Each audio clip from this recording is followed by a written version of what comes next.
Hello and welcome to Original Soundchat, where video game music is a work of art. On each episode, it's our goal to help you learn about 2 soundtracks from the world of games, as well as the people, stories, and critical tracks behind them. My name is Joe DeVader. And I'm Peter Spezia. We're brought to you by Anonymous Dinosaur and Rhymes with Asia. It's time to appreciate great OSTs and the games that they come from, without getting too bogged down in music theory. Joe, what are this week's games? Up first is 2006's Mother 3, a heartbreaking story featuring an ensemble cast of characters in a quirky yet terrifying world, where the loss of 2 boys' mother sets in motion events that will decide the destiny of their home. Following that is the treasure-filled GBA platformer, where a greedy man goes into a golden pyramid to rescue the princess that rules there. 2001's Wario Land 4. Not only are they Game Boy Advance games, they are sequels of franchises that end up going to Game Boy Advance. And there's also something there with flower fields. You know, pretty important scene in Mother 3, but also there's a level called Wildflower Fields in Wario Land 4. It all works somehow. Writes itself, honestly, if we're really being real. Absolutely. Joe, how are you doing? What are you playing? So, I haven't been playing a huge amount of stuff. I did get all the way through Pokemon Crystal. By the time you hear this, I'll have already done my first stream of Pokemon Stadium 2.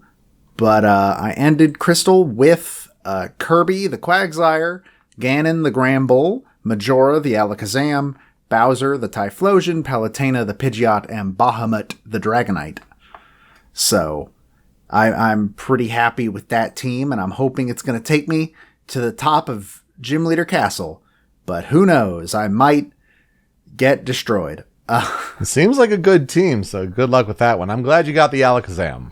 Yeah, let's just say some things had to happen for me to get that. Anyways, we'll leave it at that.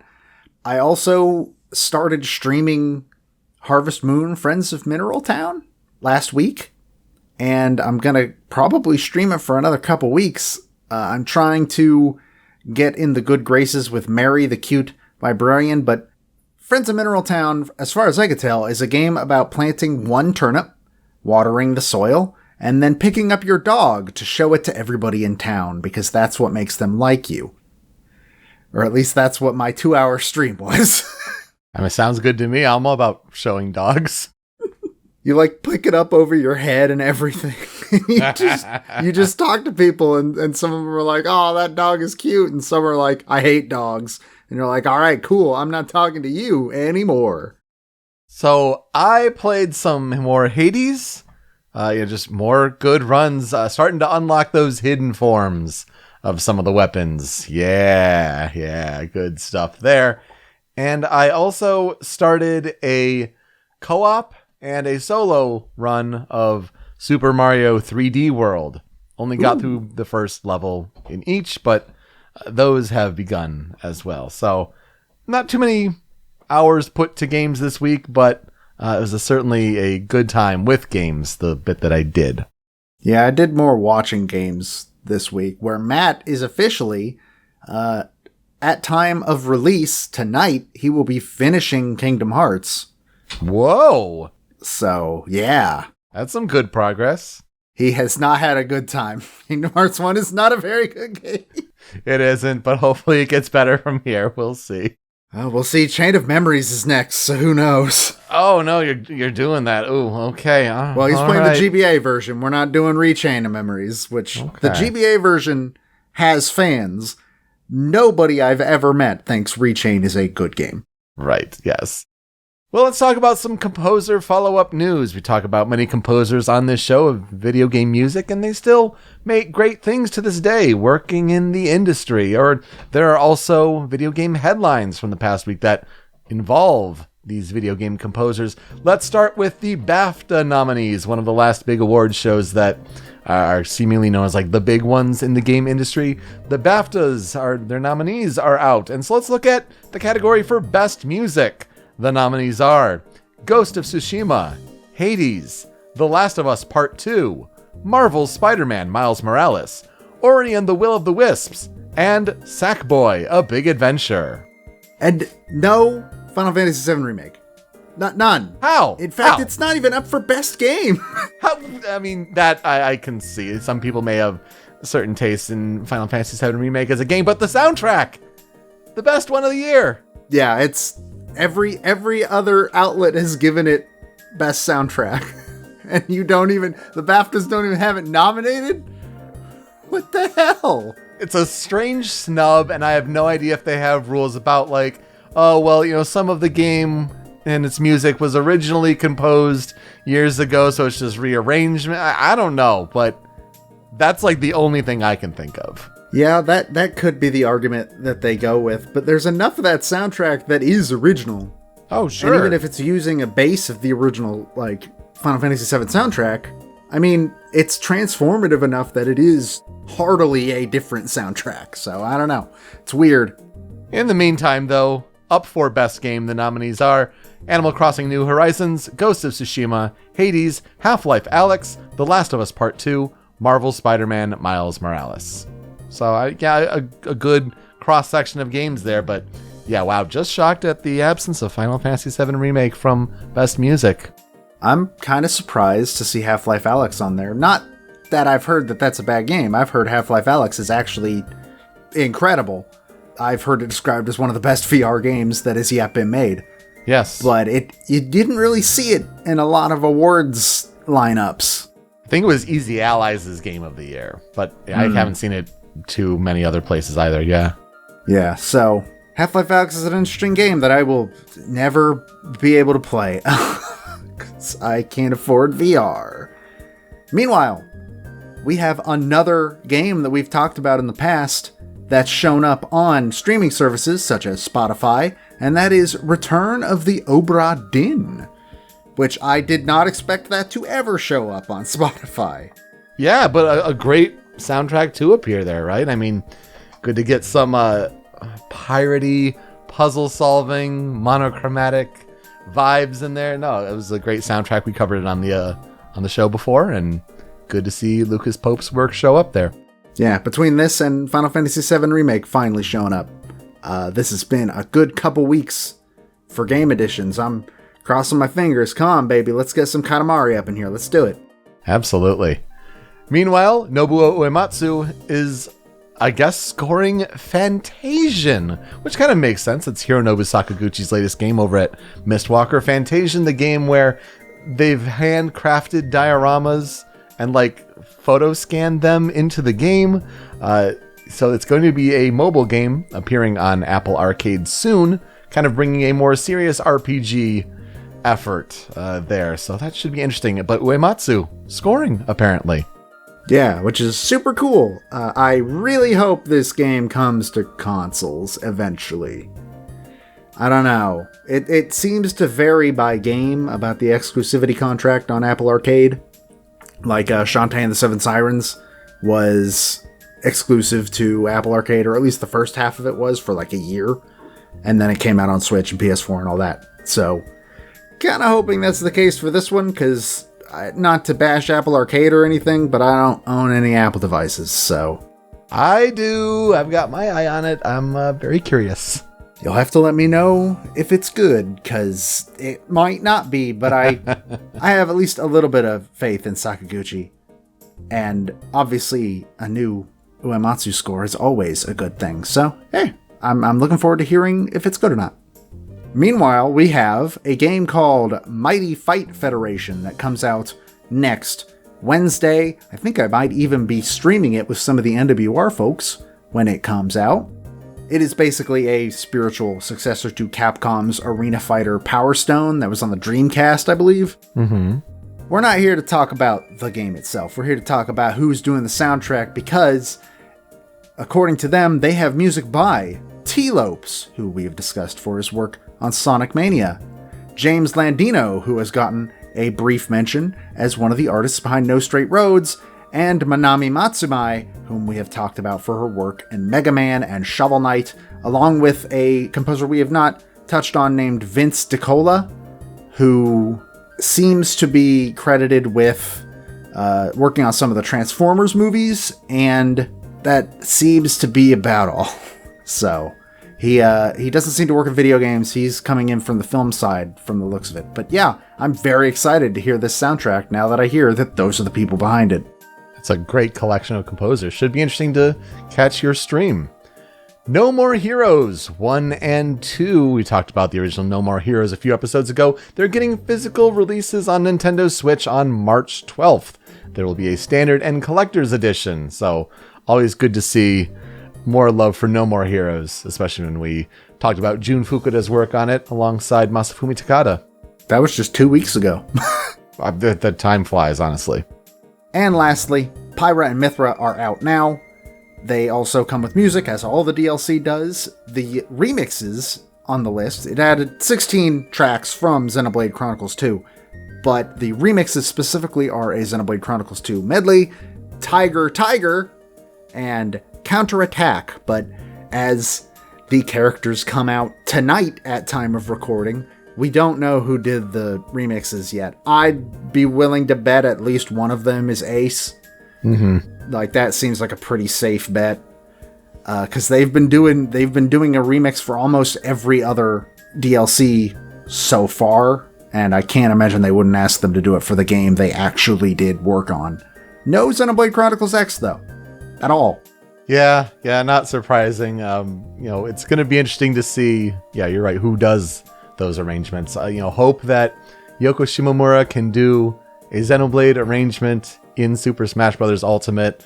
Going to be interesting to download the character tomorrow, honestly, because as of time of recording, we're not getting that right now. But maybe we'll have an update for you on that next week. Yeah, absolutely. All right, that was a long, drawn-out composer follow-up news. It's been a weirdly big week for games we have talked about, but let's add to that list, I suppose, with our first game being Mother 3. Mother 3 was originally released on April 20th, 2006 for the Game Boy Advance, only in Japan. Of course, this game was released on 420. I don't even think that was something they meant to do, and yet it fits so well. It was developed by Brownie Brown and HAL Laboratory and published by Nintendo. Brownie Brown? Brownie Brown. I don't know what else that studio has made. But Brownie Brown is certainly a name you could go for when you're naming your studio. As you might guess from the title, it is the third game in the Mother series, though unless you're pretty tuned into video games and Nintendo specifically, you might be wondering what Mother is, because we don't call it that. It is the sequel to the game we know as Earthbound, which we actually have talked about back in episode 33. It is a 2D isometric RPG where the player controls a set of characters as they travel the world and get into turn-based battles. The battles are basically exactly the same as they were in Earthbound. You have a trippy background, and then the enemies are in front of you, and they're the only visible part.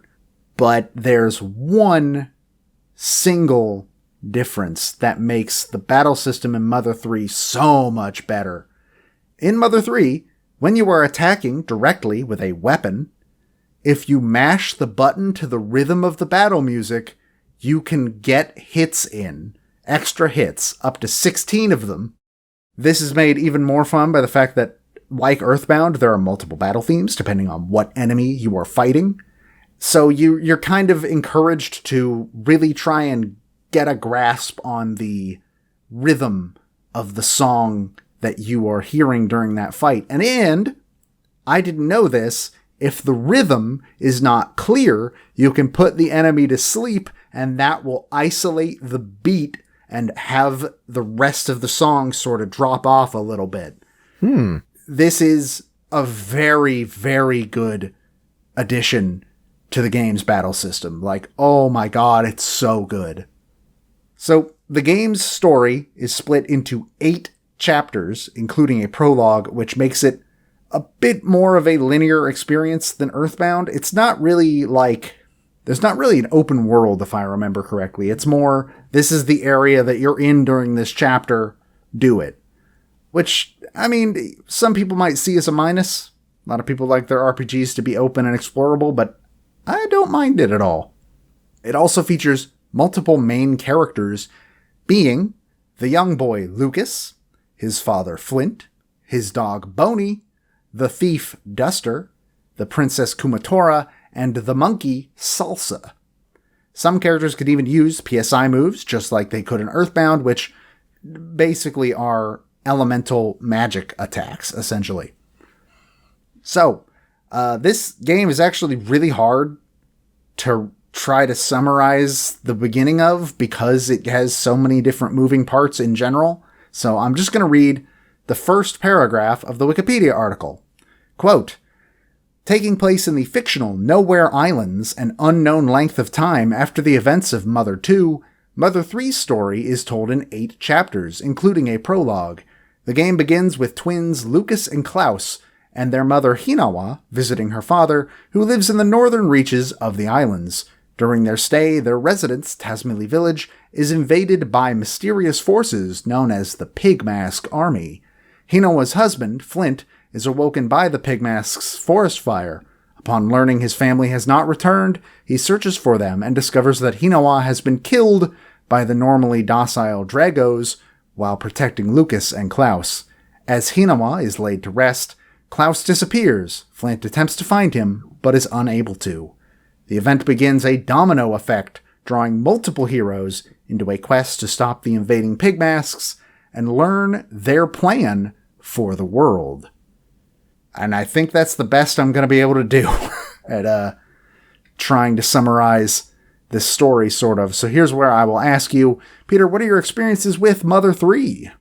I haven't played it, nor have I played Earthbound, so it's a series that the gameplay is pretty unfamiliar to me. But with Super Smash Brothers and Lucas's involvement with that, you pick up certain things along the way, whether it's music or characters or plot twists, like, oh no, who is the masked man? Like, who could it be? So I feel like I know some things, I've picked up some things, but very little experience with the actual game or its full story.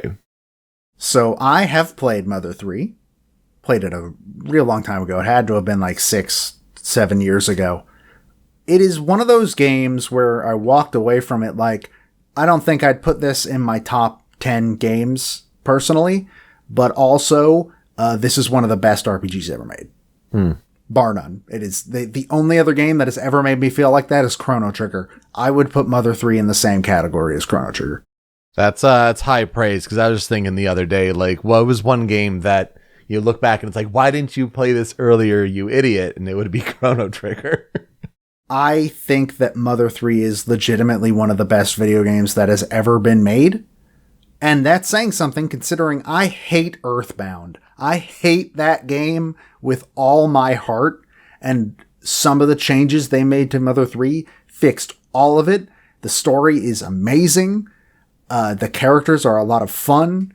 And it's generally just a so much better game that, honestly, you should play Mother 3. I think you would enjoy it quite a bit. And everybody listening, you should also play Mother 3 because it's just a very good game. Well, maybe one of these days they should actually bring a localized version to the West. Yeah, unfortunately, I don't see that happening unless the game gets like remade from the ground up, which could still happen. That could still happen. But until then, I don't really see Nintendo putting forth the money it would take to retranslate the whole game and then figure out how they're going to distribute it and all that. And that's unfortunate because it should absolutely come out in an official capacity in the West. It needs to. So, this game has one of them tumultuous development stories of lots of problems and near pitfalls that pretty much made it almost not exist. So, series creator Shigesato Itoi thought up the concept that would become Mother 3 shortly after development on Earthbound wrapped up. His initial concept involved a womanizing private investigator getting involved in a grisly murder investigation, being told through the eyes of a young female clerk of a nearby flower shop. His idea was simply to make, quote, a detective story where the city was the main character.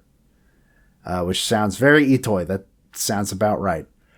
So, after finishing Earthbound, which of course was a Super Nintendo game, and getting ready to try and figure some stuff out for what would be Mother 3, the Nintendo 64 happened to be on its way, and the team really felt that the sequel being in 3D would allow them to get even more creative with the game's world and bring it to life a lot more vividly than sprites would.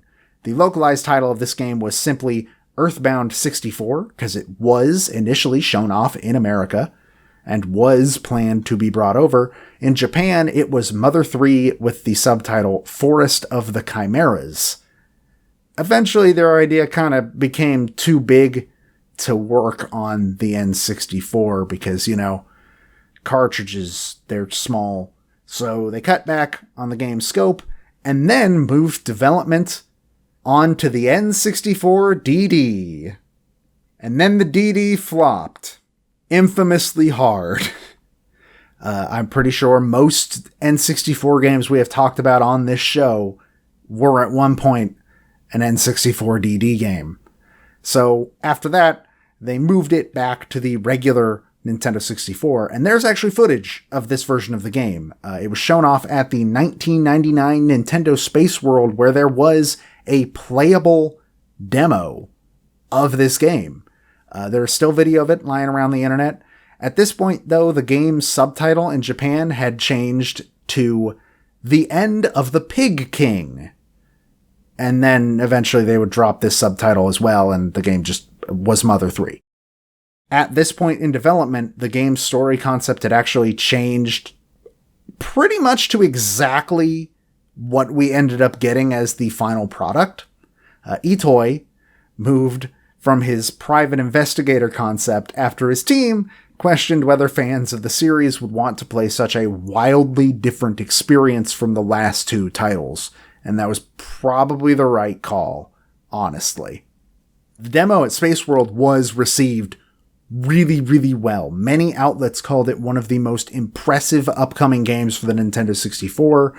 It was a lot of outlets' winner for like most anticipated game of the year. People really enjoyed it. Had apparently very intuitive controls, really good graphics for the time, and a really memorable quote-unquote orchestrated soundtrack. And then this, yeah, right? Like the article said orchestrated. It's like, this was a Nintendo 64 game. There's no way that music was actually orchestrated. Y'all got fooled by midis. So all of this built a sort of platform of hype and anticipation for the game, which made it sting all the more when Itoi announced in August of 2000 that Earthbound 64 had officially been cancelled. According to him, the game was around 30% done at that point and would have taken another 2 years at minimum to complete. The resources and money for the game's development that Nintendo was initially giving to the team making it ended up being redirected to development funds for the GameCube. And then, nothing. There's nothing. The game was just canceled. Eventually, in an interview, though I couldn't figure out when this interview happened, I assume probably around 2001 is my guess, Satoru Iwata talked about Earthbound 64's cancellation, stating that he felt the move to 3D graphics had made the project bigger than the development team was really ready to handle, which might have been the case, I don't know. In the same interview, Shigeru Miyamoto said that they had not given up on the game and would be open to seeing the project revived. However, Shigesato Itoi was not as optimistic as Iwata or Miyamoto. He felt that bringing the project back was impossible, but then he started noticing there were multiple petitions and campaigns from the series' fans all over Japan, and so in 2003, during a commercial announcing GBA ports of both Mother 1 and 2, Mother 3 was announced to be in development, with its development having been moved to the Game Boy Advance. Itoi had apparently decided he was, quote, not interested in computer graphics trends, and therefore the game moved from the 3D models and environments it had originally planned to sprites that more closely resembled the art style of Earthbound. I think probably a good call as well. The story, however, stayed exactly the same. According to them, it did not change at all from the 64 game that had been in development, which is nuts to me. That cannot be true. He wanted one of the themes of the game to be unnatural combinations, such as the chimeras that you fight throughout the story. You might know one from Smash being the ultimate chimera, and its presence on one of the worst stages in Super Smash Bros. So the game's logo, to reflect this, is made of metal fused with naturally looking wood, which I think is really, really neat. This was meant to instill a feeling of, quote, uncomfortable beauty. One of the things I learned about the chimeras is that they were inspired by the horrifically fused toys that belonged to the character Sid in Toy Story. Oh, that checks out. This explains so much. This explains so much. Also, one of the other factoids that I enjoyed learning is that the game is written in hiragana instead of in kanji so that it can be accessible to young children who haven't learned kanji yet. That's sweet. I like that. That's good. Itoi also wanted to toy with the duality of seriousness and lightheartedness in games, which is specifically, I guess, why he made one of the saddest first chapters in video game history. Thank you, Mr. Itoi. You know, for young children. You cruel, cruel man. It was received incredibly well when it came out. The game topped Japanese pre-order charts pretty much immediately. Leading up to the release of the game, they marketed it super heavily in some pretty interesting ways.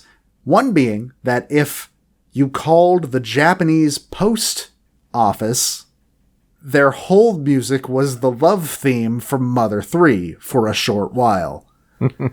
And the other one is that they filmed commercials featuring the Japanese actress Ko Shibasaki describing her feelings about the game while on the verge of tears, and Itoi says that those commercials were unscripted. This is, as you alluded to earlier, one of the biggest white whales of the Nintendo fandom. The idea that this game never left Japan in any way. According to journalist Imran Khan, he either theorizes or heard from side channels that Nintendo actually had planned to localize the game, but canceled it due to fears that the game's themes and instances of drug use and animal cruelty throughout the story might cause a controversy in the West. I don't really think they would have, but it's a little late now. The most assumed reason for Mother 3 not coming to America, though, is that Earthbound sold terribly. So why would they waste that money? But then they came out with Earthbound Beginnings on Wii U, and then it was one of those, like, supposed, not secrets that they were just sitting on a localization and waiting and biding their time. It's really interesting. I mean, I think at the time it makes sense, right? Because if the game came out in 2006, well, what's already been out for a couple years? Nintendo DS. Why do you go back to release a Game Boy Advance game? I mean, maybe in Japan where the series is more popular, it makes sense, but not in the West. So I get it then. But the fact that it hasn't been remade, if you're talking about some of those themes, I guess that could make sense for the West. But yeah, you're right. It's a big old white whale. Yeah, it's one of the most cruel jokes Nintendo has ever made in a direct came from one of those E3 things where a guy asks Reggie, what about Mother 3? And Reggie sets him on fire. It's like, come on, guys. So you know then. Which, a funny gag, I'll give them that. But that does not mean that you cannot play Mother 3, by the way. You can. Because in 2008, the fandom website starmen.net released their fan translation, and you can actually patch that into a ROM of the game. They were really worried about this too. They had straight up said, yeah, we're doing this fan translation, but the instant Nintendo announces a localization, we're stopping. We're done. And then that never happened. And they also said, like, if Nintendo asks us to stop, we will stop. And that also never happened, which, if you can do something like this and Nintendo doesn't send you a cease and desist, that's really telling for how much they cared about bringing this game to the West. So you can get a ROM and you can patch it with the fan translation. Normally, I would say give money for the games that you play, but Nintendo hasn't offered you an avenue to do that even if you want to, so just play the game on an emulator. Though Mother 3 was released on Wii U Virtual Console in Japan in 2015, to rub salt in the wound there, the Mother series has not continued, though. This was the last game in the series, with Itoi stating that he actually considers the story to be done, but he has said in the past that he does not object to the idea of somebody else taking up the mantle of heading this series. I am not interested in that. To be perfectly honest, I don't care about a Mother game that doesn't have Itoi involved. I think you also got a game called Undertale that was pretty heavily influenced by the Mother series. Very much so. Indie games have taken a lot from Mother. In fact, there was even a fan project at one point that was straight up calling itself Mother 4, and thankfully, recently, they actually rebranded to be a fully original RPG called Oddity, and I think that is going to result in a much better project, and also won't get C indeed. So, but yeah, indie games like Undertale and all that, they have taken a huge amount of inspiration from the Mother franchise. It's a wildly cult classic popular game in this country, even though Earthbound isn't very good. But what do I know? So the music for Mother 3 was done by a man whom I'm kind of surprised that we never ended up talking about him. His name is Shogo Sakai. He was born on September 23rd, 1960 in Kawasaki-shi, Kanagawa, Japan. And he started his career in games in 1987 at Data East, and he left Data East to join HAL Laboratory in 1996. He seems to still be at HAL, I think. He has also been credited as Shogo, that's S-H-O-U-G-O, Shogo, S-H-O-G-O, Manager, and Shogo Sakai. He was also apparently responsible for almost all of the arrangements on the track list of the Kirby 25th Anniversary Orchestra concert that toured around Japan in 2017, and that's all the information I have on the man. In terms of discography, one of his first projects was doing sound design on Bad Dudes. Are you a bad enough dude to rescue the president? Yeah. Shogo Sakai apparently is. He also did music for Heracles no Ico 2 and Heracles no Ico 4, which I believe those are in English Glory of Heracles. Yes. He was a sound director on Virtua Fighter 2. And then he is credited with helping with the soundtracks of Kirby, Nightmare Dreamland, Kirby Air Ride, Mother 3, obviously. He was the sole composer. Kirby Squeak Squad, Face Raiders. Do you remember Face Raiders? Whoa, whoa, whoa, whoa. Yeah. Oh my gosh. What a weird game that I haven't thought about since 2012. You tried it at the launch of the 3DS and you know that built-in app. Never opened it again. Yeah, never again. He also helped with the soundtracks of Kirby Bass Attack and Crashmo. And the last game that he was credited as being the sole composer for, or the lead composer at least, was for Kirby and the Rainbow Curse for the Wii U. He also is credited for doing sound on Picross 3D, Kirby Battle Royale, and Part-Time UFO. And as far as I can tell, those are the latest things on his work list. But he is also heavily entrenched in the Super Smash Bros. Music part. Specifically, he did a lot of music for Melee and Brawl. In Melee, he composed the opening theme, Menu 2, the Super Mario Bros. Ground theme, the Super Mario Bros. 3 ground theme, Rainbow Cruise, Jungle Level from Donkey Kong Country, Hyrule Temple, Brinstar and Brinstar Depths, the main theme of Pokemon Red and Blue, Onett, and Fire Emblem, as well as Icicle Mountain. He was the arranger on all of those. The rest, I believe, were done by Hirokazu Ando.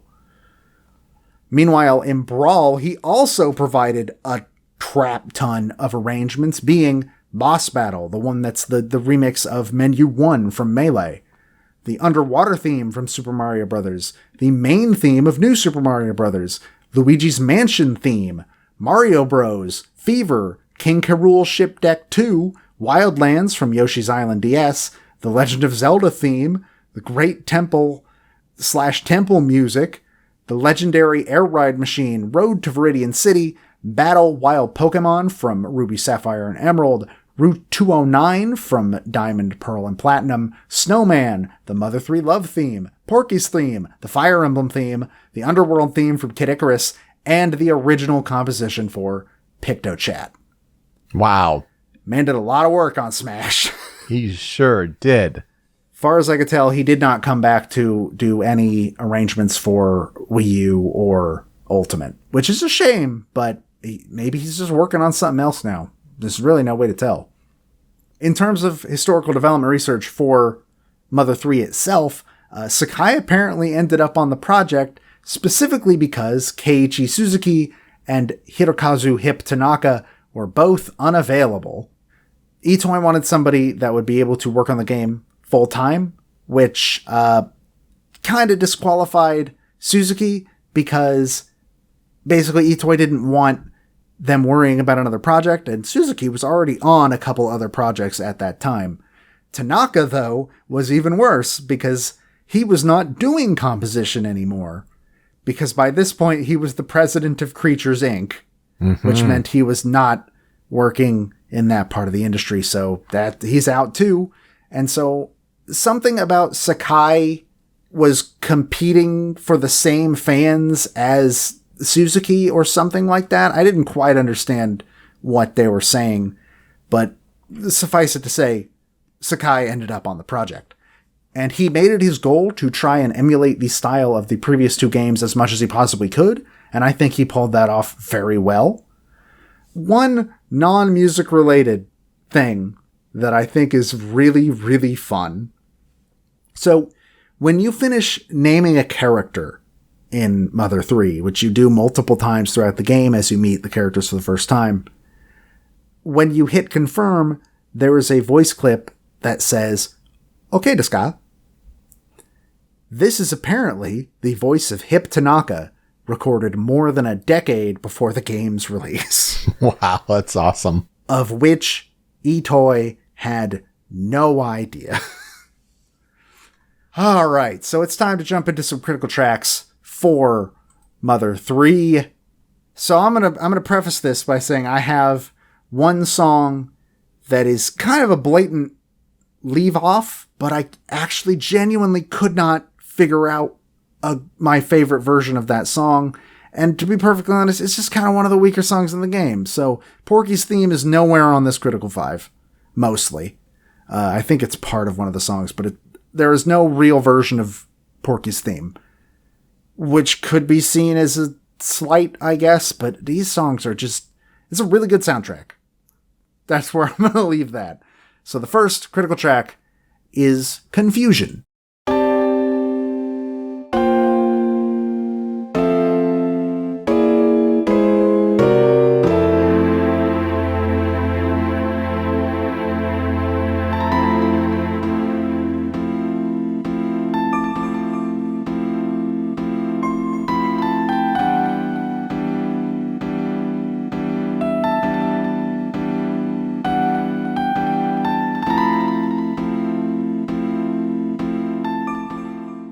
So this is, in my opinion, one of the most memorable early scenes in Mother 3. It is a scene where Flint has shown up and he can see his kids are safe. They're huddled in blankets. They're sitting by the fire. And then somebody shows up to be like, Flynn, I need you to stay calm when I tell you this, but your wife is dead. And he just breaks down and he starts like smashing at the fire and he hits a couple people with a stick. And it's just such a good scene. And this song is so good for it because it makes you feel Flint's grief on that scene. It's just, man, I don't think I can really accurately describe how good I think that scene is. And as we get into the sound chip, the sound engine that's on Game Boy Advance, you're starting to hear more believable instruments. I mean, it's kind of on par with, Super Nintendo, right? A 16-bit console in its own right, like a lot of parallels there. But for this to be on a handheld, and you're going to hear some pretty believable midis for the time. And I think, hearing the piano and then the strings come in, it's like a good example of that. It's like pianos and trumpets are like the big ones on Game Boy Advance, right? Mm-hmm. I mean, Ruby, Sapphire, and Emerald. To a T, right? So, yeah, this is a really good, it's like an hour into the game, and I really, really like this scene, and I needed to put the song that played during that scene. And I'm glad I did, because it's a very good piece.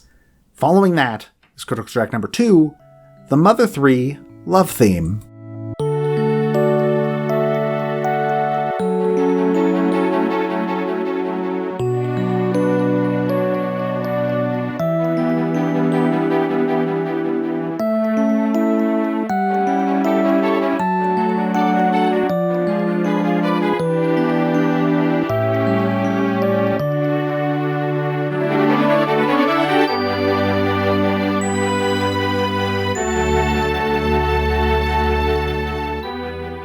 So apparently, this song was actually composed fairly late in Mother 3's development, because the original idea was that it was just going to be a more somber version of the Pigmask's theme, which I think would have sounded stupid, because that's the da-da-da-da-da-da-da. Would have been awful. Yeah. This is a much, much better main theme. It came about because while they were putting together a very important scene in the game, Itoi kind of realized that they needed something with a bit more of an emotional punch to it. And so he asked Sakai to make a song for that specific scene, and Itoi liked it so much that it became the main theme of Mother 3. I was between this and then the more upbeat arrangement called Mom's Hometown, but this one I think sort of fits Mother 3 better. Brawl's arrangement of the love theme mixes those two, so it's got the really upbeat and happy part, and then it eventually moves into a more sort of somber, calm version, and then moves back into the upbeat one. Mm-hmm. But this is just a really, really good piece, and I think it was probably a good idea to make this the main theme and not a sad version of the trumpets of Porky's theme. Right. Yeah, being familiar with the Brawl piece, it was nice to hear like this somber version, and for a main theme of the game. Because, let's stress, in this case, love theme means main theme. It like goes back to opera days and all that. So this song's the reason I know that, because you and Matt had to explain it to me at some point, I'm pretty sure. I feel like that was originally on the Show Me Your News podcast because of the Metal Gear Solid 4 love theme. Yes. Yeah, that would have been the one. And then I retroactively learned that this means main theme too from, you get what I mean. But yeah, this is a leitmotif you hear a couple of times in the game, and it's sort of very attached to Hinawa in a lot of ways. But yeah. Speaking of music that you'd be familiar with through Brawl, critical track number 3 is Unfounded Revenge.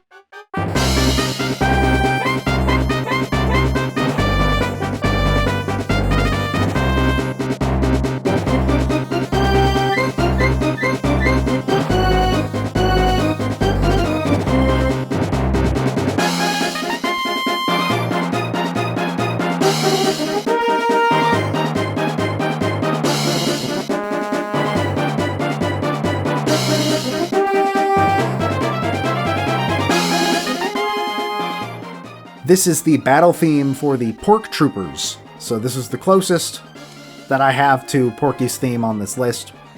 The Brawl version of this song is probably one of my favorite Mother songs in Smash. This, I think, is one of the best regular battle themes in the game, and I really like the original a lot, because it's just sort of immediately memorable. It's a good song, just the strings and all that. And yeah, like you said earlier, really good midis for the strings. They pulled those off quite well, honestly, for the Game Boy Advance at least.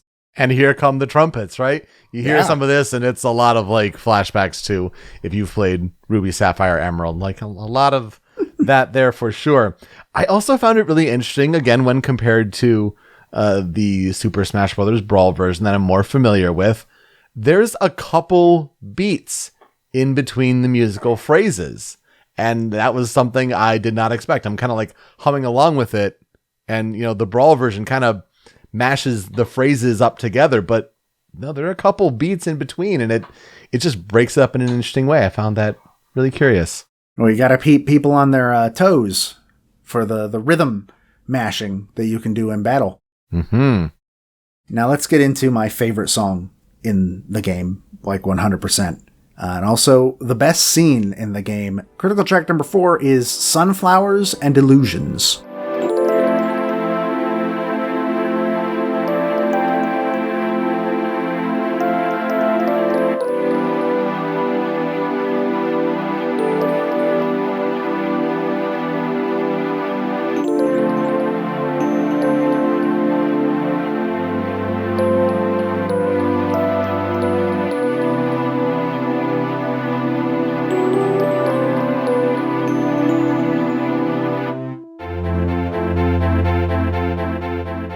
This song is actually a rearrangement of Confusion, and it takes place in one of the best scenes in RPG history.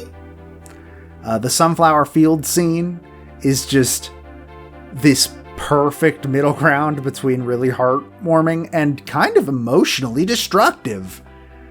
And it's just such a good part of the game, and it's a scene that a lot of people really gravitate towards. It's one of the most famous pieces of imagery from the franchise, basically, outside of like Gigas. And it's just, this song is beautiful and makes me slightly emotional when I hear it. Yeah, it does sound gorgeous, for sure. And I feel like, hearing some of the other songs on this soundtrack, there may be some tracks that better represent the range of different genres and styles and things like that on the soundtrack, but for such a powerful moment, I feel like it's got to go here on the Critical 5. It's a good pick. 100%. And speaking of music from such a powerful moment that it absolutely has to be here, Critical track number 5 is Battle Against the Masked Man.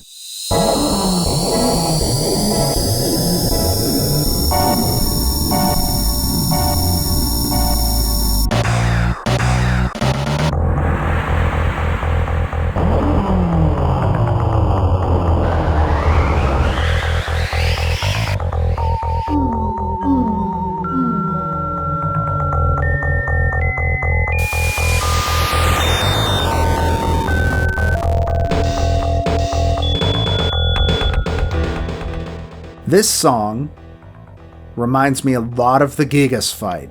Oh, for sure. It is dissonant. The word that comes to mind when I think about what this song sounds like is it sounds upsetting. Yes. Which fits this boss so unbelievably well. This is the true final boss of Mother 3, the Masked Man. If you know who the Masked Man is, you probably do if you've been on the internet for more than ever, then you know why this boss fight is so good. I don't think I'm willing to explain why it's so good, but it is a fantastic final boss sequence. And this song, like, yeah, I wouldn't go out of my way to listen to this song. No, God, I actually am deeply repulsed by listening to this. Yeah. It is not a fun song to listen to, but that's kind of what makes it so effective in the moment. Like, again, just like Gigas, how his music, when you're fighting him, eventually just turns into noise, and it's really upsetting, which fits because Gigas is really upsetting. And it fits so perfectly. So, we have some tracks on the cutting room floor. I gave you some suggestions, and you picked a couple, and I would like to hear your thoughts on them, so hit me. Yeah, I picked them more because I just liked how they sounded, or they sounded different compared to what was on the Critical 5, with no context of where they are, what the point of they are in the game. So, this first one is And Yet Al Mariachi.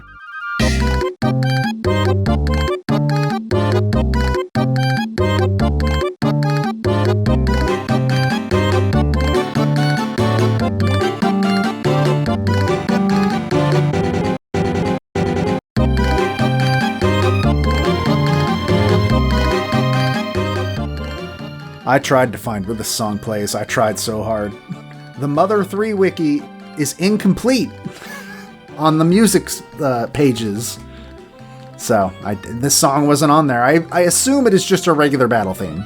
Probably, yeah. And it sounds like, just very mariachi style, right? And it's, kind of representing those different instruments on this Game Boy Advance sound chip. And it sounds really good. And I'm a sucker for like this kind of style of music. It makes me think of I think it's the Luke Atme theme or Mask to Mask, one of the two in Ace Attorney Trials and Tribulations, like where it's got that sort of flamenco flair, if you will. So I that drew me to this one. And honestly, another one of the kind of really impressive midis for the time. That acoustic guitar MIDI is not bad. It is really good. You're right. The other one that drew my attention was Murasaki Forest.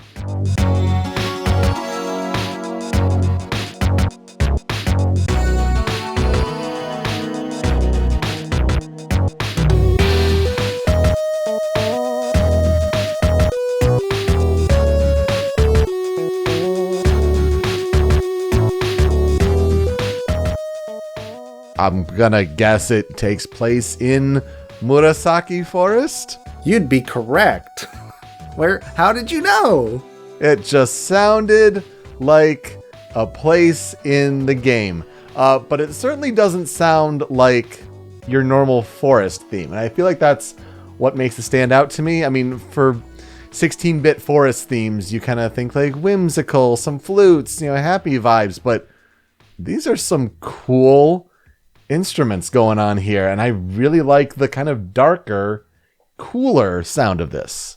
It kind of feels more like you'd expect to play it in like a factory level or something. Yes. Which I think ties really well into the theme of the game of like, the forest shouldn't sound like this. That's not how forests sound. And that fits thematically. You get like the harpsichord chords kind of come in, and then like the synth that kind of comes. It's really cool. It's a really, really neat song. I also got two. One of them is Monkey's Delivery Service.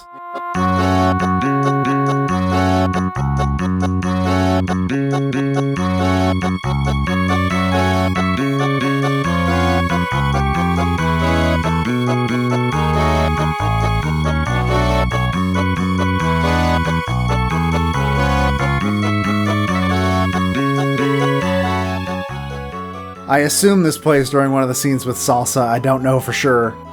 There are two monkey songs on the soundtrack, and they are both fantastic, but this one I love the most.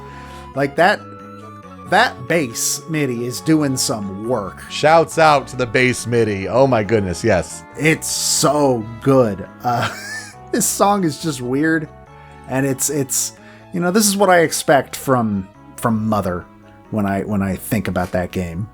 I did not know that there was a monkey character in your party, but now some of these monkey tracks make sense. I think there's a couple of scenes or a couple of sequences where you play as Salsa. I don't think Salsa ever permanently joins your party, if I remember correctly, but I'm not sure.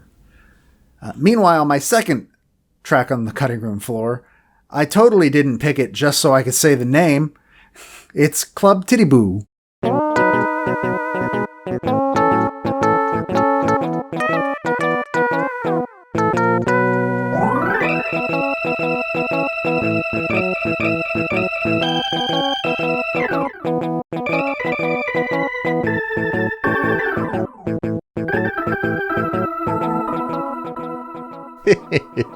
Titty Boo. I am 12. But also, this is a really good song, though. It reminds me a lot of Humoresque of a Little Dog, even though that is also in the game. It's the theme for the shops in Mother 3 as well. But this song is great. I almost feel like Elvis is gonna, like, challenge me to a fight or something. Yeah. Does that make sense? Does that fit? I could totally hear like oh coming in there. Yeah, for sure. And being Mother, maybe you do fight Elvis, and I just don't remember it. I certainly wouldn't put it past them. But this song is really good. I dig this song a lot, and also the name is a lot of fun to say. So, yeah. You know what it reminds me of? It reminds me of that Animaniacs bit with they do an entire song about Lake Titicaca. Anyway. Yes. What will I never forget about Mother 3? Like I said, while I personally would not put it on my top 10 games personally, I walked away from it thinking, oh, I just finished one of the best games ever made. It is a crime that this never came west. I really do hope that they do at some point remake this game so that it can come over here. Maybe remake all three and make Mother 1 and Earthbound not bad. That would also be cool. But yeah, it's just, you should give Mother 3 a shot if you have not already. It's just a really, really, really good RPG. You're definitely tempting me because, yeah, you always hear how great it is. And for as much as I know that you did not like Earthbound, I think that says something that this one caught you. Yeah, that should be the biggest indicator of I hate Earthbound and hope to never play it ever again. You could not pay me to play Earthbound again. I am ridiculously excited to get to Mother 3 for Smash to Pieces because I cannot wait to play this game again. So, before we get to our next game, we like to make a transition of a fan cover, a fan remix, that kind of thing. And I actually found something kind of neat when looking for what I was going to do my thing for. And that is a medley of music from Mother 3 pumped into an Nintendo 64 DD sound font. So basically, it's what this possibly could have sounded like if that N64 version had been finished and released. And it's by YouTuber Luigi Blood. So I think it's really cool. So please enjoy that. We'll be right back.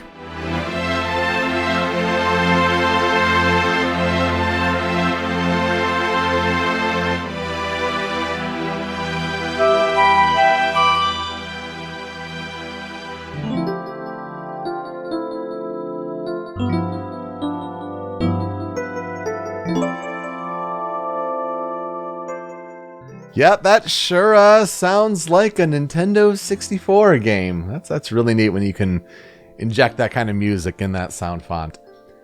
Anyway, let's continue talking about sequels on Game Boy Advance or Flower Fields, whichever tie you want there. Let's talk about Wario Land 4.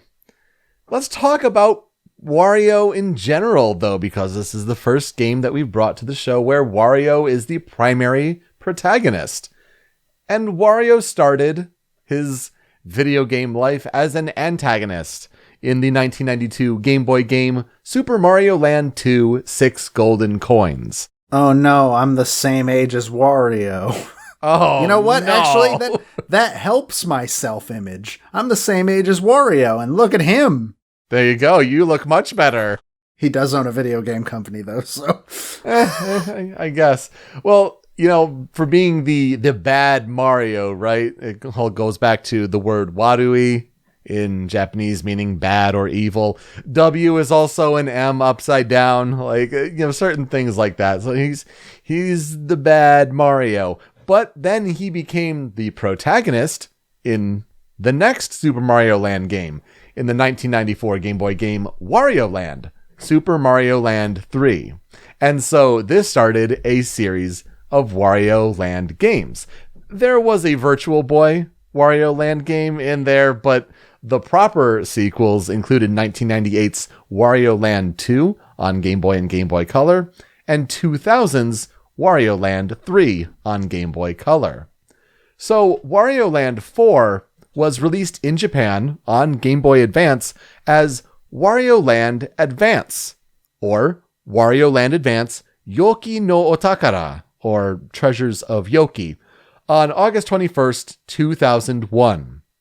Wario Land 4 was the name of the game that released in Australia on November 9th, 2001. The rest of the PAL regions got it November 17th, and North America on November 19th, 2001.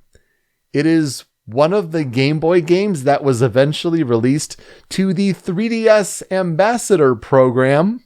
Yeah. When you bought the 3DS too early at its $250 North American price point, and then for us suckers, the big price cut came, and they're like, oh crap, we need to give them games to make up for this. Then it was also released on the Wii U Virtual Console in 2014. So, how can you best play that? You have some options, but, like Mother 3, it may be best to go about playing this game a certain way, for a Game Boy Advance game. Wink. It was developed by Nintendo R&D 1 and published by Nintendo. Wario Land 4 is a 2D platformer. Wario runs, jumps, butt stomps, charges, shoulder bashes, and grabs and throws enemies. And he can also take on these different forms based on these triggering aspects of the environment that he runs into in these different levels. So he can become Spring Wario, Fire Wario, Bat Wario, just to name a few. And you can purposely trigger those to help explore new areas and find maybe some hidden secrets. When Wario enters this big golden pyramid in the game, there are 4 sections or passages of this pyramid overworld. There's the Emerald Passage, which kind of represents nature levels. Topaz, which represents toys or playtime. Ruby Passage, which is like machines or technology. And then Sapphire Passage, which represents levels of horror or danger. And this is generally seen as the difficulty order in the game. Emerald, Topaz, Ruby, and Sapphire, but you can tackle them in any order. There are 4 levels in each of these passages, so 16 levels total, and a boss at the end of each passage. The gist of a level in Wario Land 4 is to find the frog-shaped self-destruct timer, collect a key ghost called a Keyser on the way out, and then escape all the way back to the level's starting point while you're on a timer. Within the level, there's all these different treasures that helps, your score, your high score that you can get at the end of the level. Each level also has 4 parts of a gem in it, and you do need all 4 complete gems from each level to take on that passage's boss. There's also a sound test CD in each level as collectibles. So while the gameplay is similar to previous Wario Land games, 4 mixes up things a little bit by giving Wario a life meter made up of hearts. The overall flimsy plot of the game is that Wario is reading the newspaper while he notices an article about a mysterious pyramid found deep in the jungle. The legend related to the pyramid is that of Princess Shokora, ruler of the pyramid, who was cursed by the money-crazed Golden Diva. Without wasting time and forgetting to take his mid-morning nap, Wario jumps into his Wario car and drives to the pyramid. As he enters it, he finds a black cat and chases it. Doing so, he falls down a precipice and is stuck inside the pyramid. So where is Princess Shokora? Can Wario rescue the princess, escape, and get rich? Joe, here's where I'll ask you what our experience is with Wario Land 4. I have never played it, even though I'm pretty sure it is installed on my 3DS and has been since the Ambassador games were a thing. I've never touched it. I've played one Wario Land game in my life, and it's the first one, which isn't very good.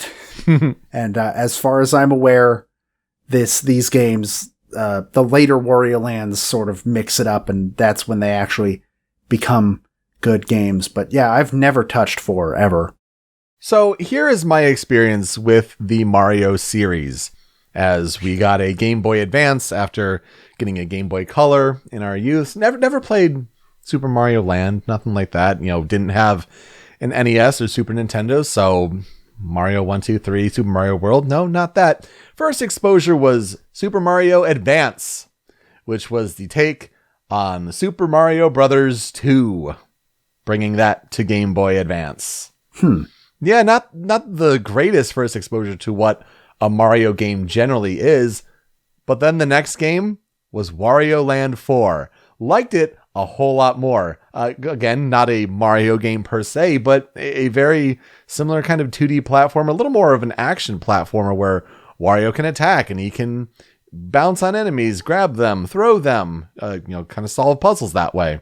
It's kind of like a Metroidvania, isn't it? Because that's what I've heard Wario Land described as in some ways. A little bit. There are screen tiles that move over and you can kind of explore hidden passageways to get secrets in a way, but it's just not a big interconnecting world between the levels, if that makes sense. There's still an overworld and selectable levels. So yeah, I really enjoyed this game, but it's the only game that I've played that stars Wario as the protagonist. It's just a weird kind of introduction to Mario games as a whole. It's been years since I've played it, honestly. It does have some flaws, like the boss battles aren't great. But wow, watching someone 100% play it on the recent AGDQ 2021 was phenomenal. Just so good to kind of revisit that. Kind of inspired me like, I gotta bring this to the show. I have fond memories of that. And it is a good soundtrack. Granted, some tracks are more environmental, but it's an example of like what could be done on Game Boy Advance. And there's some really cool things happening here. Yeah, I had not heard this soundtrack previously. So very interesting one to become acquainted with, sort of. But it's a game that does not have a lot of development history and little factoids published or attached to it. Not many interviews from 2001, honestly. So I could find very little on both the game and the composer. But let's see what we've got here. Princess Shokora, who I need to have a sidebar here. That's their Japanese attempt at bringing chocolate into things. Shokora, chocolate. Yeah. So Princess Shokora, even though it's Shokora, ultimately there are like 4 endings of the game, and it's based on how quickly the player defeats the game's 4 bosses and ultimately the final boss of Golden Diva. It's a really interesting way where, each of these bosses from the main 4 passages, you start the battle and there are 3 treasure chests in the background of the level. And based on how long you take with the boss, like I think for those 4 bosses, like after a minute, the treasure chests start disappearing. But if you beat the boss in less than a minute, you get to take all 3 treasure chests from each to the final boss, and then you have 12 or up to 12 treasure chests in the background. And then if after 2 minutes you're having, beaten the final boss, then those chests start to go away. And so the number of treasure chests that you ultimately end up with based on that determine Princess Shokora's ultimate appearance. If you have all 12 treasure chests at the end, she ends up with this true princess form where she's like a super heroine. She's got a cape, looks like a badass. It just looks, it's like, wow, amazing. For 6 to 11 treasure chests, she's this young princess, like a Princess Peach kind of look, generally resembling what her character art looks like. So she's a spirit in Super Smash Bros. Ultimate, in case you want to see how she looks. It's generally that look is this 6 to 11 treasure chests. At 2 to 5 treasure chests, she is quote unquote hideous. because her face looks a lot like Wario.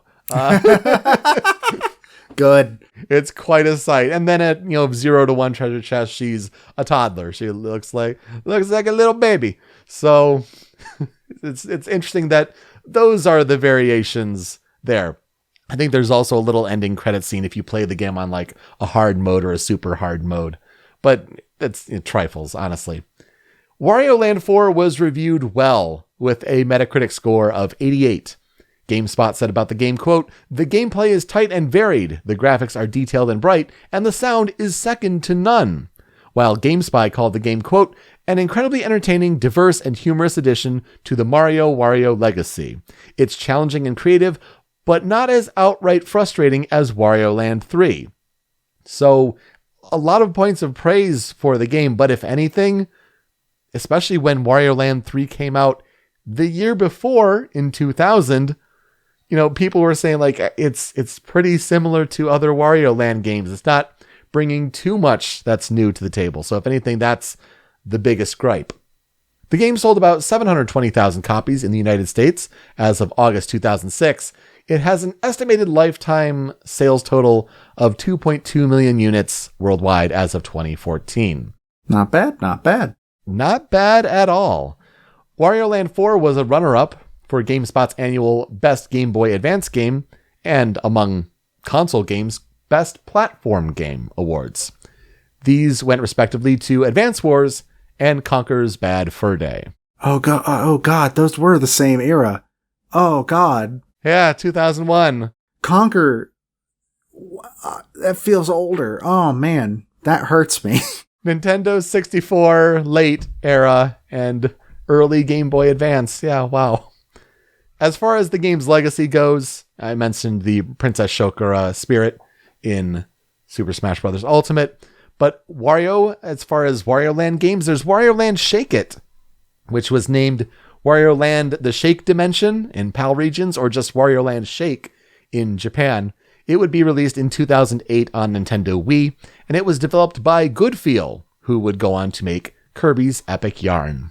We will also be playing this game for Smasterpieces, Shake It specifically, because Wario Land was so not good that we decided Wario deserved a redo. And so when we get to it, we will be playing Wario Land Shake It, which, yeah, I've heard very good things about it.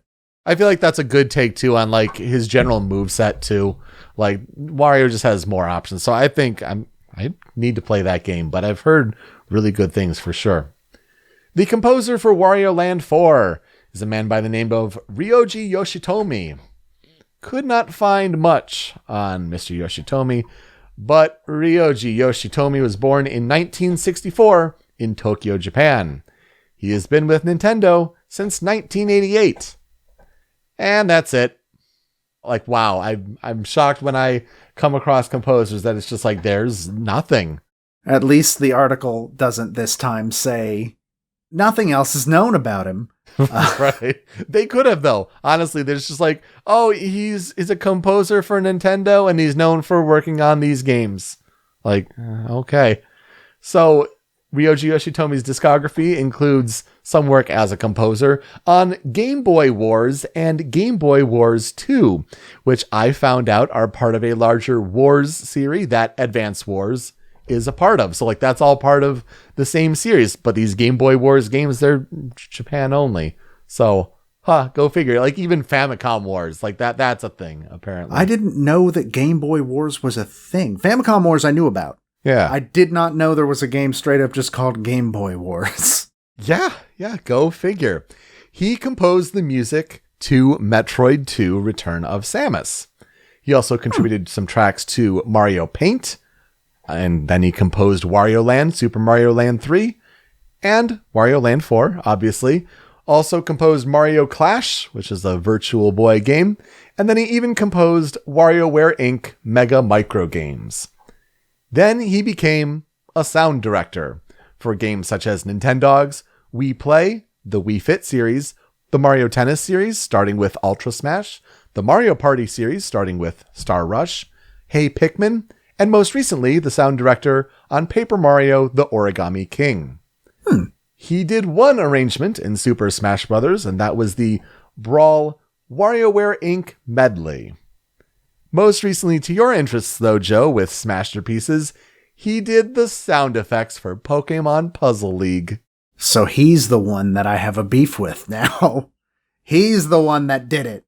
Hey, he didn't do the sound design. Didn't necessarily do like the, woo, keep it up, or... That is true. Just because he did the sound effects doesn't necessarily mean he's the one that made the decision that Ash would say, I'm going to win every 5 seconds that you play Pokemon Puzzle League. It could just be the plunk, plunk, plunks of going around the menu, honestly. Which, to be fair, good sound effects. There's only really one thing to note about the Wario Land 4 soundtrack as far as its historical development research. It introduced the concept of using vocals as background music to the Wario Land series.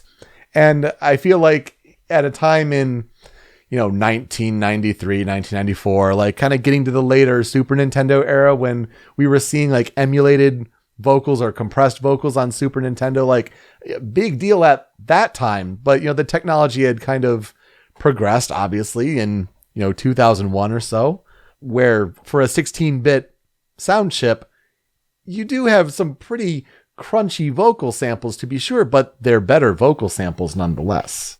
What other games on the Game Boy Advance used voice clips? Because we just finished talking about one in Mother 3. Did the WarioWare games use it?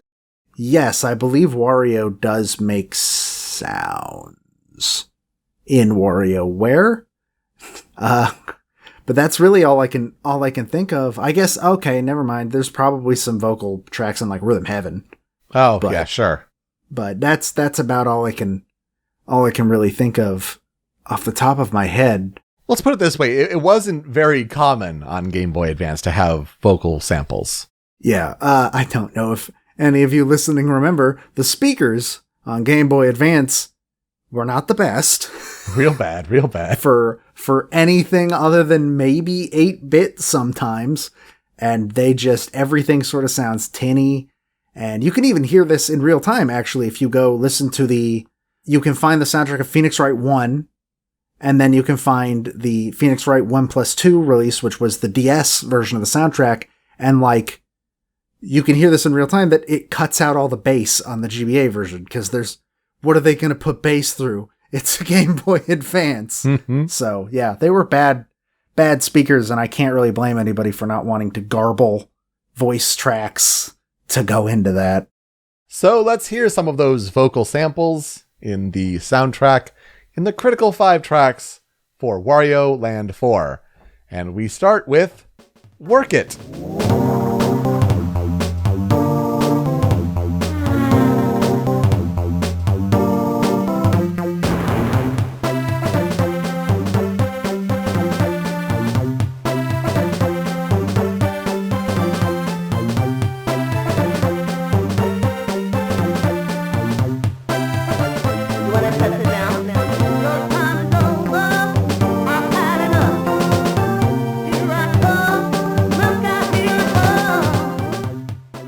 So it's an energetic little tune to kind of get you in the game playing mood. This is the title theme, plays on the title screen. And it makes sense. You kind of hear that car zooming sound effect. Well, that's Wario in his Wario car kind of taking off on the title screen. It's just a very nostalgic track. If you've played this game, like when you're booting the game, it's one that kind of presents itself to you and kind of gets you in that mood to play. Yeah, I could have just called it title theme, but this is one of those things where, like, for Game Boy Advance games, we talked about games that don't release an actual soundtrack, and so, found someone call it Work It, and I think that's a better title than just title theme. Yeah. But yeah, a great, little introduction to the sort of sounds present here for Wario Land 4 on Game Boy Advance. I don't know why, but for some reason when I hear this song, I'm like, what is this commercial trying to sell me? And I don't know what it is about the instrumentation that does that to me, but that's all I can think about. But also, yeah, I remember that's one of the only things I know about Wario Land 4 is the car, the overcompensation car that Wario is driving. It sure is that, isn't it? But yeah, this is a really neat, catchy song. It feels way more involved than I'd think a title screen for a game like this would be. So, hey, it's not bad. We toned things down a little bit, though, with number 2 on their Critical 5. This is Palm Tree Paradise.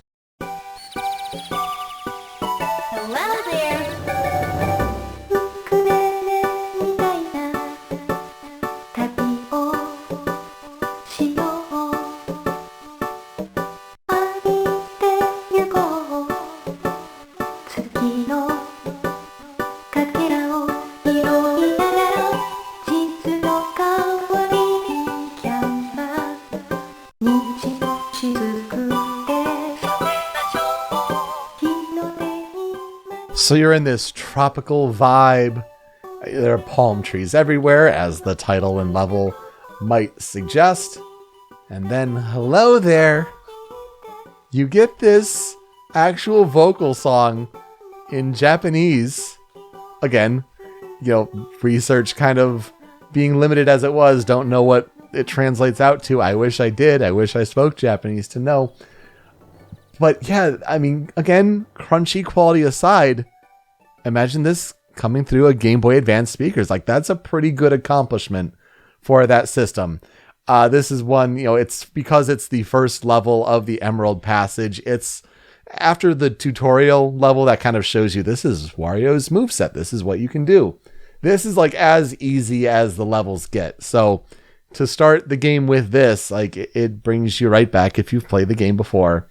Like, it's as easy as it comes, and the relaxing vibe of this music, this level, really kind of sets that tone.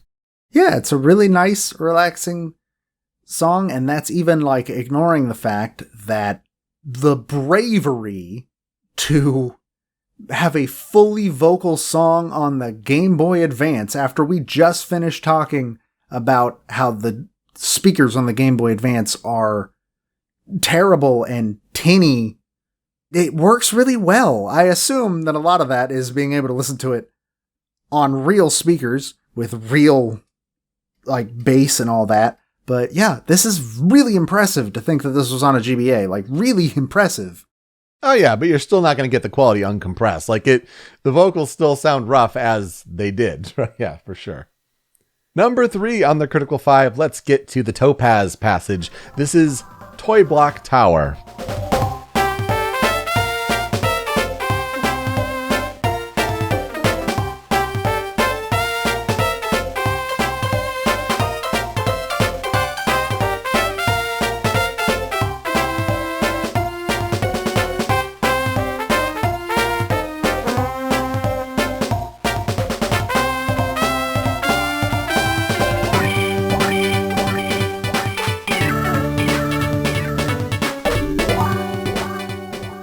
In a game with a lot of environmental sounds and just overall just vibes that really just complement the level, this is a melody that cuts through and is so memorable that flipping through the soundtrack, I'm like, oh, yeah, absolutely. This ba ba ba da da da da da, and it's trumpets, right? We talked about trumpets with Game Boy Advance, like it's one of the key instruments that cuts through. But I mean, to supplement it with the low organ and then the organs coming through even more, a very melodic piece that's probably among one of the most melodic pieces in the game.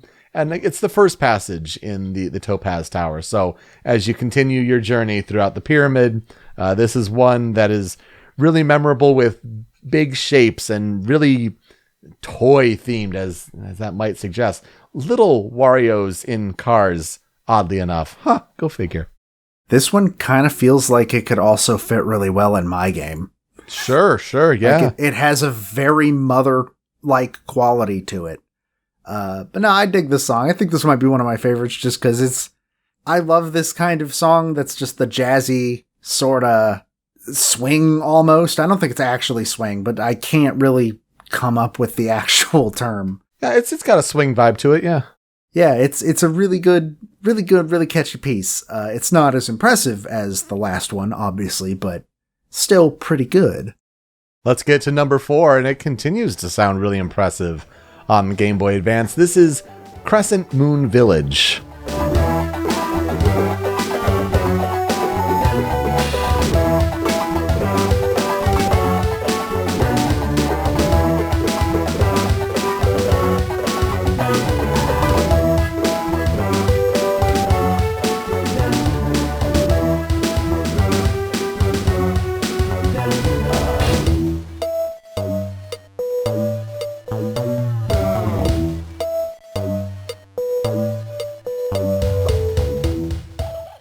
I swear I didn't mean to keep picking first levels in these different passages.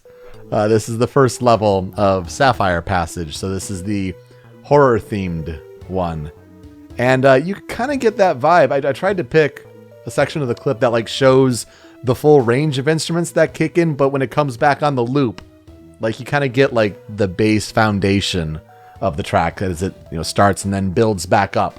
So yeah, you're in this village where you're turning into bats if you get caught in this certain kind of light, and that helps you explore a little bit. But yeah, you really start to experience the horror scenery and feel in the music here. And but then when the instruments kick in and you're getting these these electric guitar samples going in, I think it's really impressive for the amount of sound and the layers that is being shown and portrayed here on Game Boy Advance. A really good song, a memorable level for sure if you've played the game, but just another good example of like the composition at work here. Really impressive. I also really dig the minor key because like if it's a horror themed level, it either has to be in 3/4 or have a minor key, if not both. That's just the rules. Those are just the rules that we all agreed on. We all signed the paper. And this one's not in 3/4, so it at least is in minor key and does feel relatively spooky, though would be spookier if it was a waltz. Just saying. That absolutely. I feel like there is one, I think it's Hotel Horror, that is a waltz. That's a good call. You got to bring in the waltz theory for sure. But the most famous track from Wario Land 4 had to have it here. It's number 5 on the Critical 5. This is Hurry Up.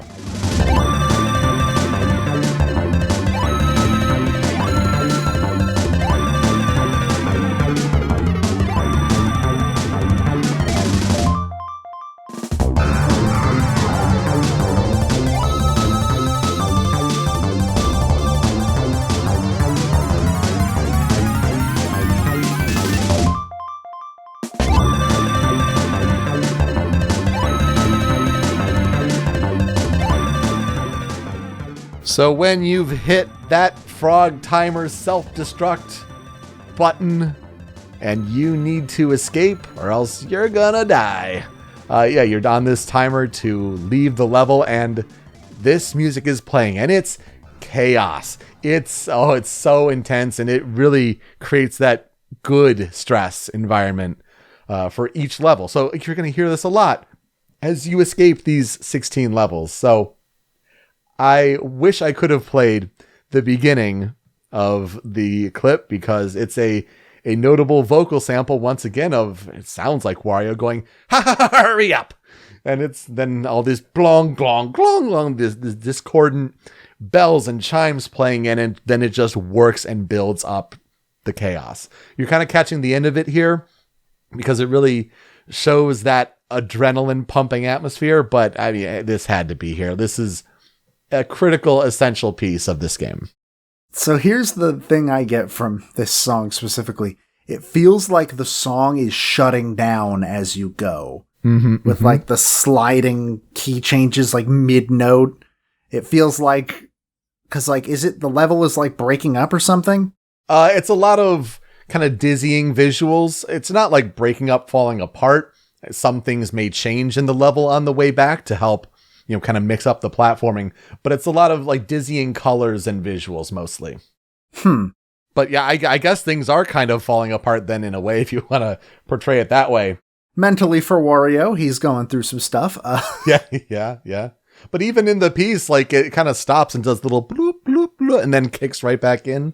Yeah, sure. It takes like a short little break there.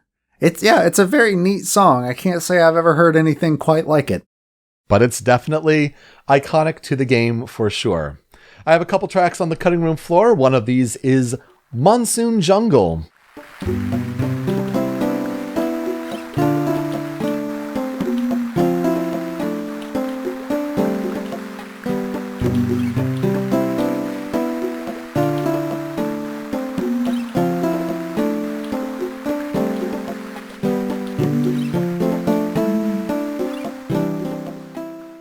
So this is kind of what I mean when I say more atmospheric levels in the game. Not totally driven by melody, but Monsoon Jungle is the 4th level in the Emerald Passage, so you're kind of rounding out your starter pack of levels, if you will, in terms of difficulty. And, big memories of, rain going on in the background, making these big jumps, crocodiles trying to leap out of the water to catch you. But I think one of the cool things about this piece is the environmental noises. Again, on a Game Boy Advance chip, and you're getting like the acoustic guitar or mandolin like string plucking for some of the melodic bits, but like you're hearing the rain, you're kind of feeling that atmosphere, and it's really cool to feel that for a 16-bit handheld. Yeah, this song is crazy chill because of the water sound effects. It's got rainy mood written all over it. Oh, it sure does, yes. It's just, this is a very relaxing theme, which relaxing is not usually a term that I associate with anything Wario does.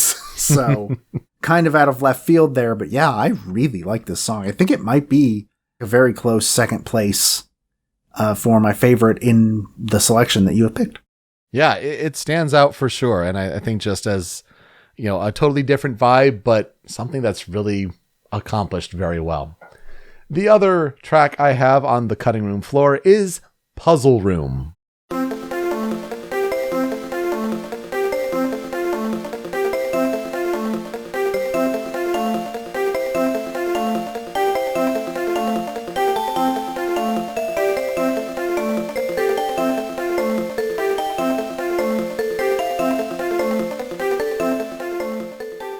So if there is any song that you'll hear more in Wario Land 4 than Hurry Up, it's probably this one, because throughout the levels you'll encounter purple pipes that will take you into special puzzle rooms, usually with a diamond as a reward for like a big point boost at the end. So you have to solve like these little mini puzzles, kind of survey the environment and see how you can use your moveset, your skills to get to the diamond. Some of them also involve, there's a little character figure there that you can jump on and throw, and he makes this ow kind of sound effect, which is again a little vocal sample in there, but music that when I heard it just brought me right back, and I could picture like this yellow and purple kind of bright colored environment of the puzzle room. And yeah, you're going to hear this one a lot if you play this game intensely. That is unfortunate for me to hear, because for some reason I'm just sort of put off by how repetitive this song is. I don't know why. I'm not a big fan of this song, and I legitimately cannot tell you why. It is really bright and chimey. It loops quite a bit. Yeah, you're right. And it's got a definite vibe to it. I wouldn't say it's like one of the best songs, but it's definitely here because it's a pretty important one. You're going to hear it a lot. Yeah, and that seems like pretty good justification for why that would be there. Yeah, 100%. So what will I never forget about Wario Land 4? I mean, it has been a long time since I've played it, and I do forget a lot of the bosses because they're not that memorable, honestly. But I mean, my gosh, certain levels, like trying to get high scores on it. I try, even like Palm Tree Paradise, like it brings me right back to trying to get the highest score possible, encounter every enemy possible. Certain enemies where you can like butt bounce on the ground near them and it turns them into like a more difficult version of that enemy so you can defeat them for more rewards. Interesting stuff like that in this game. And have I played a Wario Land game since? No. Would I like to? Yeah, I mean, remembering that Shake It exists, it kind of tempts me to do that. But certain musical cues just bring me right back to playing one of my first Wario/Mario games on Game Boy Advance, and that takes me way back. Maybe one day I'll play this game, because it sounds like it does a lot of neat stuff. More neat stuff than I thought it would, to be perfectly honest. Yeah, if, Shake It weren't an option, this would have been a good one for Wario on Smasher Pieces. But I'm excited to hear when you guys eventually get to Shake It. That's really cool. In 10 years. Right. So, I mean, my goodness, these Game Boy Advance sequels with flower fields in them. Well, we didn't even talk about Wildflower Fields in Wario Land 4. And it's bee themes getting stung, and then Wario gets all puffy, and then he puffs up to the clouds to get to higher. Anyway, no, so these games really do have soundtracks that are driven by that Game Boy Advance sound. And whether it's, piano or trumpet or other weird instruments and chaos that go along with it. I mean, the Battle Against the Masked Man, Hurry Up. I mean, you kind of heard those spectrums there. It's a good week for games on Original Soundchat. So that will do it for us. You can find me on Twitter at PeteSpeakeasy. Joe is over at the Dobaga. The video version of the show is on the Rhymes with Asia YouTube channel, but it's that MP3 podcast version that you really want. It's hosted by Anonymous Dinosaur at anondino.squarespace.com. It's where Joe's other podcast, Smasher Pieces, is also hosted, and you can find Original Soundchat and Smasher Pieces on podcast services around the globe, wherever you get your podcasts, even on Spotify. We have a Spotify feed of episodes and streams like normally as podcast feeds do, but we also have a Spotify playlist. And if we talk about a video game track on the show and it's on Spotify, it's getting added to that massive monster playlist. Joe, anything added this week? I mean, Return of the Obra Dinn, right? Yeah, Return of the Obra Dinn has been put on. Unfortunately, the two games that we talked about this week are both first-party Nintendo games, so no. Ah, bummer. Well, when you're done listening, you can find us on social media at Soundchat OST for feedback and suggestions. How are we doing with these episodes? What games would you like us to talk about? I mean, that's a big push for us for 2021. Joe, how's that merch situation going? Taking me a little bit longer to figure out than I thought, but it's seeming like it's going to be Redbubble for sure.